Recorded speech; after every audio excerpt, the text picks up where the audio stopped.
నమస్తే. కూటమి ప్రభుత్వంలో నారా లోకేష్ నిదానంగా కీలకంగా మారుతున్నారు. లోకేష్ ను కేవలం మంత్రి పదవిలో చూడడానికి వీల్లేదు. క్రమేపీ లోకేష్ తండ్రి ముఖ్యమంత్రి చంద్రబాబును దాటేసేందుకు ప్రయత్నాలు ఎప్పుడో ప్రారంభించినా ఇప్పుడిప్పుడే సఫలమవుతున్నట్లు కనిపిస్తున్నాయి. లోకేష్ 2014 ఎన్నికలకు ముందు వరకు బ్యాక్ ఎండ్లో పార్టీలో పనిచేసినా ఎవరికీ పెద్దగా ఆయనపై ఒక అభిప్రాయం లేదు. కానీ 2014 ఎన్నికల్లో మంత్రి అయిన నాటి నుంచి పార్టీపై పట్టు సంపాదించుకున్నారు. నేతలను పక్కన పెట్టారు. కేవలం కార్యకర్తలనే దగ్గరకు తీసుకునే నేతగా నారా లోకేష్ పేరు సంపాదించుకున్నారు. నారా లోకేష్ కార్యకర్తల సంక్షేమాన్ని పట్టించుకోవడంలో చంద్రబాబు కంటే ముందున్నారన్న మాట ప్రతి నోటా పార్టీలో వినపడుతుంది. కార్యకర్తల సంక్షేమం కోసం నారా లోకేష్ తీసుకొచ్చిన భీమా పథకాలు కానీ, కార్యకర్తలకు అన్యాయం జరిగితే వెంటనే స్పందించే తీరు కానీ, కార్యకర్తల వెన్నంటే ఉంటాను అనే బలమైన సంకేతాలు పంపడం వల్ల కానీ ఇప్పుడు పసుపు పార్టీ కార్యకర్తల నరాల్లోనూ నారా లోకేష్ నామస్మరణ మాత్రమే వినపడుతుంది. చెప్పాలంటే క్యాడర్ విషయానికి వచ్చేసరికి చంద్రబాబు లోకేష్ కంటే కొంత వెనుకబడి ఉన్నారు అని అనుకోవాలి.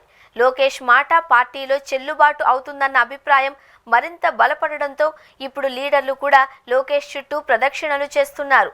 ఇది పార్టీ పరంగా మాత్రమే. ఇక చంద్రబాబు అనుకున్న రాజకీయ అనుభవం రాకపోయినా ఆయన వెంట నడుస్తూ వ్యూహాలను తెలుసుకునే ప్రయత్నం చేస్తున్నారు. ప్రభుత్వంలో నంబర్ 2 ఎవరు అంటే ఎవరైనా టక్కున నారా లోకేష్ పేరు మాత్రమే చెబుతారు.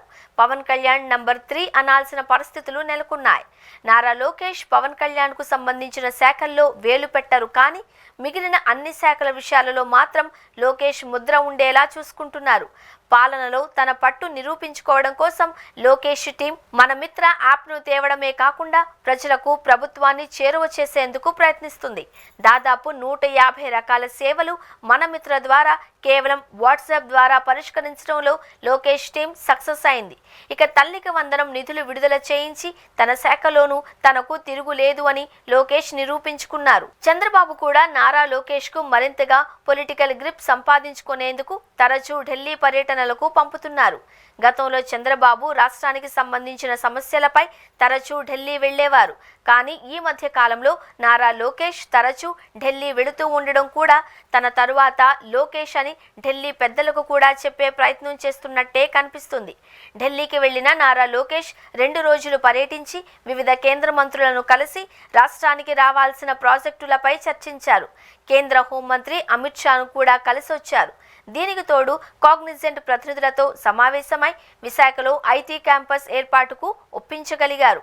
ప్రధాని నరేంద్ర మోదీ సైతం ప్రస్తుతం చంద్రబాబు, పవన్ పేర్లతో పాటు లోకేష్ పేరు కూడా చెప్పడం, విమానాశ్రయంలో లోకేష్ ను దగ్గరకు తీసుకోవడం చూస్తూ ఉంటే లోకేష్ కు అధికార ముద్ర కూడా పడిందన్న కామెంట్స్ సోషల్ మీడియాలో జోరుగా వినిపిస్తున్నాయి.